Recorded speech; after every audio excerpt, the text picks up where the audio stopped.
cavalry that is in hot pursuit of these guys are mainly carrying infantry weapons strapped to their back. So they're carrying the same rifles that the infantry guys are carrying. Some of them are carrying double-barrel shotguns and oddball stuff like that, but most of them are carrying infantry weapons. The other thing that is in extremely short supply on the Confederate side are pistols. It's estimated that only about 25% of Wheeler's cavalry had handguns.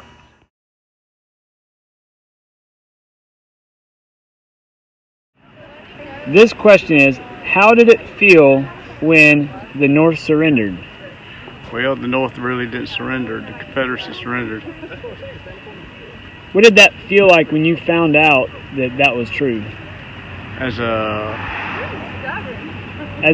Southern soldier. a Southern soldier, Yes. heartbroken, discouraged, Yeah. but ready to go home. All right, one more question. What was your favorite thing to eat while you were in the Army? Well, we didn't get much. We had some hardtack, salt pork, when we could get it. We got vegetables, some corn, things like that, some in season fruit, but mostly what the issue was coffee and hardtack and salt pork. It's nice to meet you, and I had a question. Are there any times where you were able to write to soldiers that you knew, and did you receive any letters back? Yes, I had a brother that was on the Confederate side, and we wrote letters, but it took a while for them to get to him, so you never knew when you would hear back from them. It was usually 2 or 3 weeks, and when we did, they usually asked about home and the things that were going on there, so they wanted more information about, us than anything about the war. They wanted to hear about family and what was going on with the food and the supplies and stuff like that. And it was actually pretty good. If you had, here on the battlefield, if you had a wound that required surgery, let's say an amputation, and you had surgery done within the first 24 to 48 hours, you had a better than 75% likelihood of surviving. That's pretty darn good, considering we didn't have antibiotics and the like. Again, it's the expertise of the doctor. Now, the doctor went to school for, basically, here in the United States, a doctor went to school for about 1 to 2 years of training. Not like doctors today, we go 4 years and you got to do an internship and a residency, et cetera, they basically went to medical school and watched them do surgery, didn't perform it themselves. They actually listened to lectures. So, a lot of the doctors were not very well trained when the war broke out. And in fact, there were a lot of incompetent doctors at the beginning. I was privileged enough to treat the soldiers. So there are a lot of things that actually came out of the war that were obviously very advantageous, like the ambulance system, which is really how probably a large number of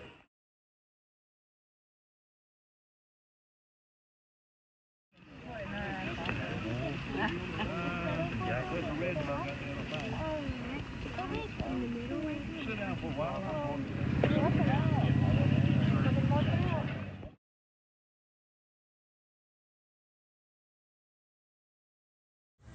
Over here so you can see. It's just men.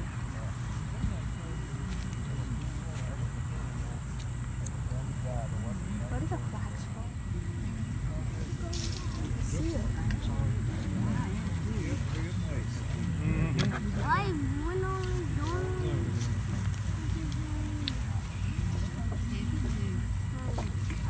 they're coming over here. Oh, it takes forever.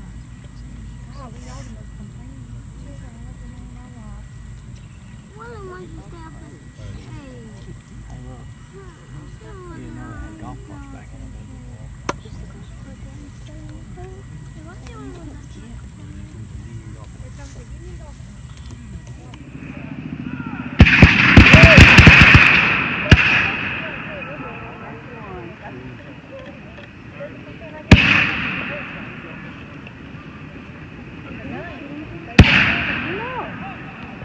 Mama, I think Papa and Daddy, are they going to shoot people? They're not shooting people. They're not even shooting young girls.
Ready for this? This is gonna be loud. Ready for the cannon? Oh, look at all that! That's a lot of smoke! Look at all that! Oh, that was gonna be loud. Yeah, that's loud. You okay? That one's amazing. Dad, what are you doing in the back? I guess loud for them.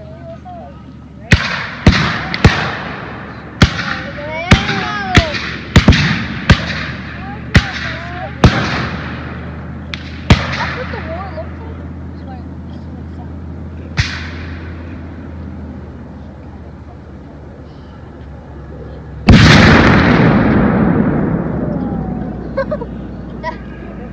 My heart.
We got a whole regiment. They got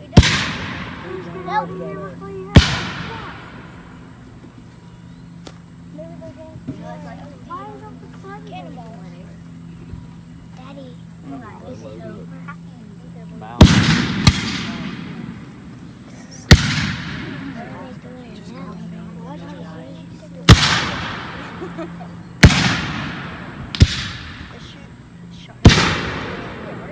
aren't they shooting? Look. Yeah, that's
Why don't we all reconvene in the shade on top of the hill? There we go.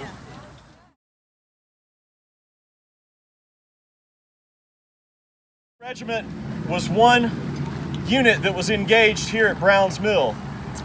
Their main commander was General Philip Dale Roddy, who was the commander of the Department of North Alabama. Now you might think, we're kind of a long way from North Alabama. Well, that's exactly what Braxton Bragg thought when he found out that Roddy had been sent over to Georgia. So it raised a lot of questions. Roddy's men had been raised in units that were formed in 1862 and 1863 in Alabama. They were mostly all Alabama troops, and they had been engaged throughout North Mississippi and in the northern Alabama area, guarding sites of Confederate supply and other military importance. They got sent here because we had the Atlanta campaign taking place right in this area. There was a raid led by General Stoneman and General McCook that slammed into Noonan, intent on destroying anything in its path of any military value. And in Noonan, they ran into Confederate cavalry commanded by Joseph Wheeler, and then other units, one of which was commanded by General Philip Roddy, and that's who we're representing. This is a cavalry battle that took place. That means that nearly all of the soldiers who were engaged here arrived on horseback. They didn't necessarily all fight on horseback. Most of the battle here took place dismounted. That means they would get off their horses to fight. It was sort of like their Jeep or Humvee today. It's how they got here.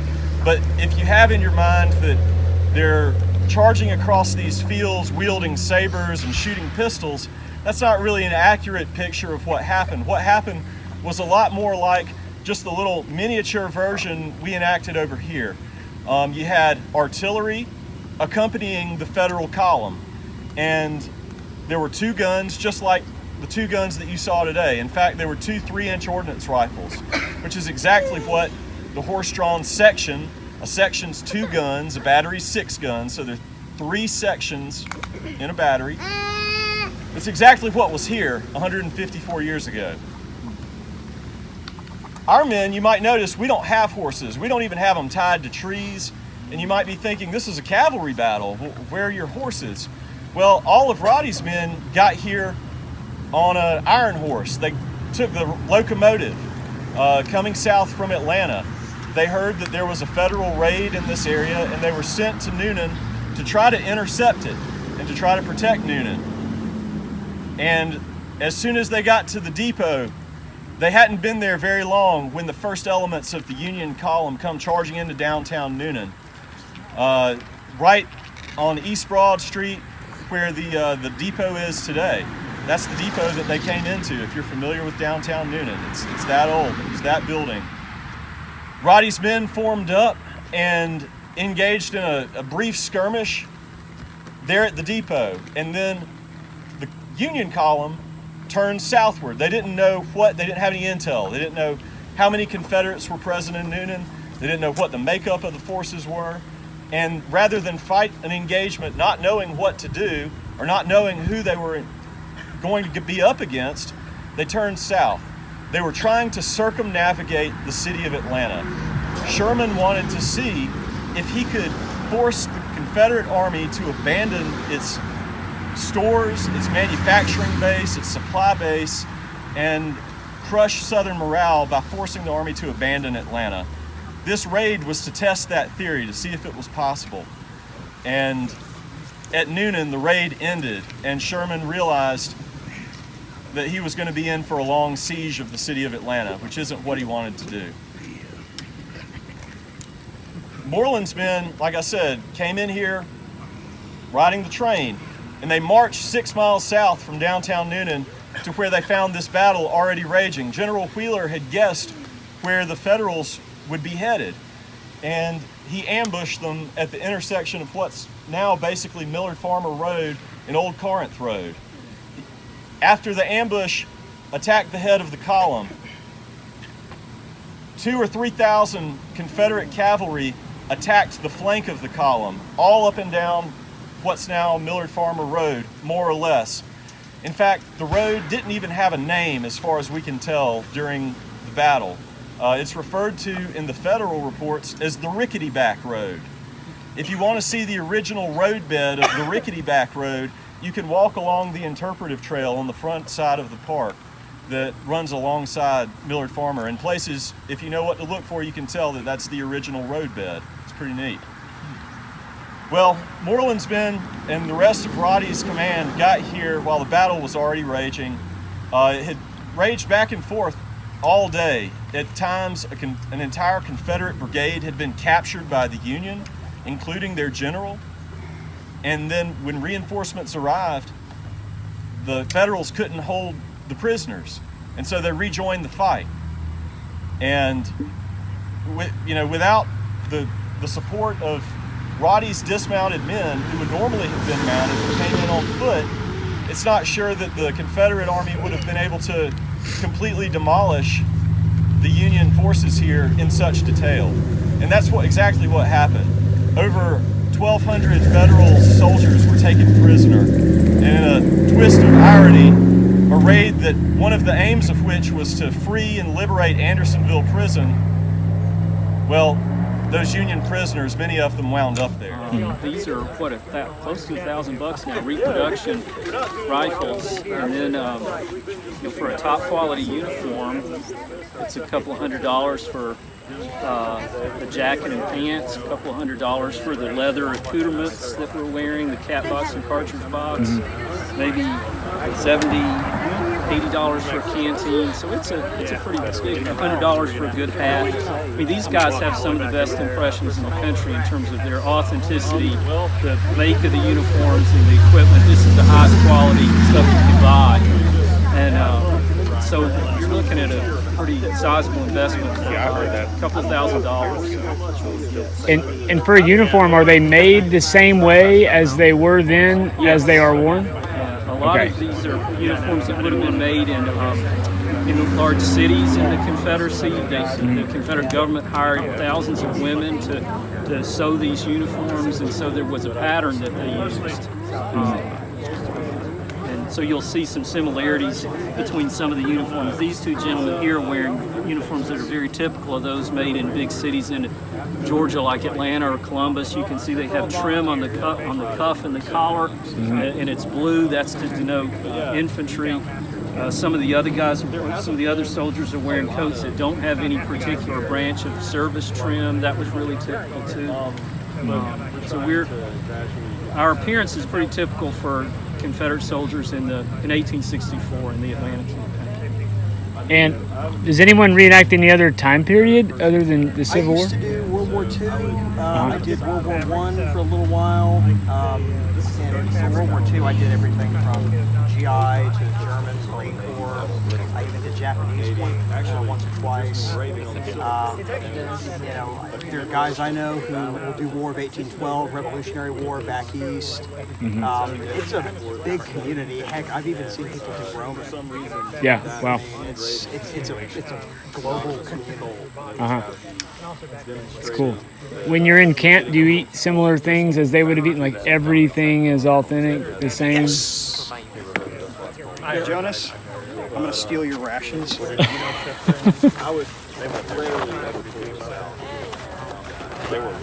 you ever leave your food in camp, or do you just carry it with you in case something? Usually you carry it with you, and that's what this is called here. This is a haversack, and this is what you would carry your rations in. So in here I've got pork that we've been cooking for the entire afternoon. This is some that we haven't had a chance to cook yet, but that's raw pork. I had an apple for lunch today. So you're carrying raw pork in a bag? Potatoes. Yes. In July? Yes. Okay. Well, and that's the thing too. And got some coffee beans in here. It's all mixed. Actually, I'm glad that you pointed that out. So the thing about haversacks for both armies, both Union and Confederate soldiers, Confederate soldiers typically got issued cornmeal, bacon. Army of Tennessee ate nothing but any corn kind for of years. vegetables that were growing in the area. Depended a lot on the season as well. But these haversacks were known to be real nasty. I mean, even Union soldiers, they actually got issued bacon. They got issued hardtack, coffee, and all these accounts from diaries and letters and such, they all note the odorous smell of their haversacks. They really question the quality of their rations. So when you have a day that's like this, and it's hot, you have death laying around, you have horse manure, I mean, all of this just kind of builds up. And you wonder why people got sick. Disease was the chief killer of the war, and you could see why. Yeah, we got here just in time. Smoked oysters. These weren't issued, but you could buy them from a sutler. Okay. So would you have gone through and maybe picked one of those up from someone in the community, or been actually purchased that? Either or, really. Okay. You would trade with your buddies. That was real common. Soldiers would gamble. When you're in camp and you're far away from home, you get the gambling, you get the drinking. I mean, it's part of the soldier life. Ammo was issued like this. It was a pack of 10. Well, this is a federal one that was captured. This is a 58 mini ball, but it would come with 10 rounds. And early war, one was a cleaning round, and when you fired it out, it would help clean your musket. It has 12 caps in case you misfire. So how long will that get you? I mean, how long you go in a battle like this? How many of those should you have, would you say? Well, cartridge box usually holds about, here, I'll just show you. 40. Between 40 and 60 rounds. I'm actually a little empty, but they come in these tins. And you'll have some here on the bottom. You'll have my other one out. And if that gets wet, then and that's the term, pretty much. And dry. That's where the term "keep your powder dry" comes from. Here's an arsenal pack inside one of the tins, just to give you an idea. Potatoes, those were wow. They don't go bad too easily. Yeah. Basically anything that would preserve, you'd have a lot of. How big of a deal was taking care of your feet? So, one of the issues that you hear a lot of people talk about are low-quality footwear. I'm actually wearing captured Union Brogans myself. These are patterned directly off original shoes from the time period, museum originals. Really, it was just one of those things. If your feet started to really get bad, you'd take your shoes off. Maybe you'd march barefoot with your shoes slung over on your gear. There wasn't really a whole lot you could do. These are patterned off original civilian shoes. These are ankle boots. And we have pretty much, this fella over here, we have pretty much the same shoes, except I have brass eyelets. He doesn't. So it's kind of a class indication. So if you had brass eyelets, you went up a step. No, it just means you're pretty much dirt poor if you don't have them. Oh, okay. Step up from dirt poor. Yeah. Okay. And that's the thing, too. A lot of Confederate soldiers, depending on the region especially, sometimes these guys were dirt poor. Sometimes you had maybe more upper middle class, but generally the upper class were officers, generals, commanders, and such. People who actually had the money to get educated, or could afford a military education, or they got a commission, or they were a political figure of some sort. That's very common, especially really on both sides, actually. So, did anybody say join the war because they wanted to kind of get a little bit of an upper hand on their lives because they were so poor? Well, you have to understand, especially in the South, one of the things that happened early on in the war, starting about 1862, they had what was called the Conscription Act. So basically it meant that anyone between the ages of 18 and 35 were automatically required to join the service in some way, shape, and or form. The Union Army, they had a similar system. The difference was that you could actually, if you could scrape up $500, you could actually find somebody to take your place in the Army. These boys got paid $13 a month federal, $11 a month Confederate, and it wasn't worth anything. Yeah. Well, especially as the blockade and the Confederacy starts to take hold, they get to a point where they can't get simple things like needles to sew with, tobacco. People on the streets are trying to sell whatever they can to get a little bit of money. It's just their economy tanked very, very quickly. And even economically in the South, a Union gold dollar was actually at a high premium because they could not get their own currency to be worth anything. So when it starts coming into the point of import cloth, import weapons, such as this gentleman here, we talk about weapons and imports. This is a perfect example. They can't physically even get enough raw materials to start importing these toward the end of the war. Yeah. So it was just about bleeding the South dry. Huh. Thank you, sir. So if you got into the war you were fighting, what kept you going? Like, you just, first of all, you had a reason to join because you believed in something. At this point in the war, for a lot of Southerners, it was either fight or everything you know is destroyed. Well, it's a lot more complicated than that. There were some that believed in the cause of secession. There were some that believed in the cause of slavery.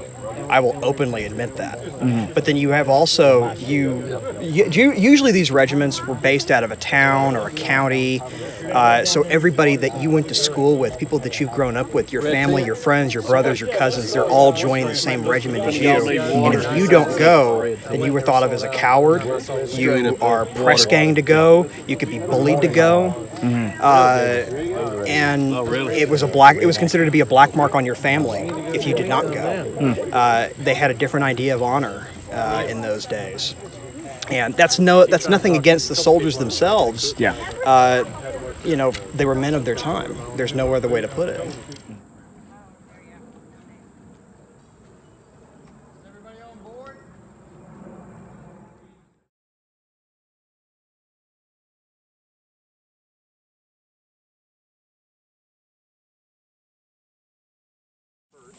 Then we go to the Art Scrap Festival right next door. Then we go over to the barbecue over here. You want to slide all the way in. It was a good weekend. You want to slide all the way in. It's all good chili. I love it. Is that a Springfield or infield? That may be 69. It may be 69. I'd have to say this is the most authentic supper I've ever seen, man. Easily. I mean, everything else it'll look okay most of the way through, and then there's something to mess it up. I'm going to tell you something. This isn't my good setup.